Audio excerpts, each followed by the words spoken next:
In this quick video, I want to talk about idols and idol worship.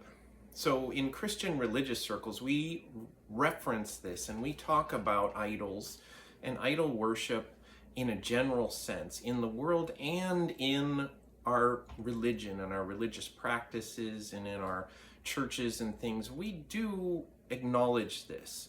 Now, in those senses, idols can be the things that take our attention and our love and our sincerity and draw us away from Christ in some way. But today I want to talk about an actual idol. When we go back to what was an idol, one of the best descriptions I've heard was an idol is any physical object that we can see and we can touch, that we give the attributes of God to, or that we actually begin to, consciously or unconsciously, think that this item embodies God. Now, there's one thing that we are unwilling to touch or to consider when we think about this real strict standard of what is an idol. Well, that would be this. In Christian religion, we have taken an item and we have given it the attributes of God. We have given it the name of God.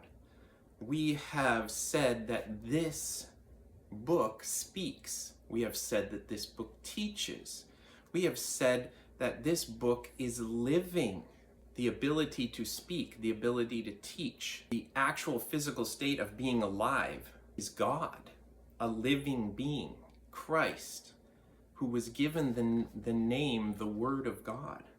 We have attributed that name to this book. Now that's shocking to most people, and they want to fight and rail against that. But this is something that God has shown me so clearly.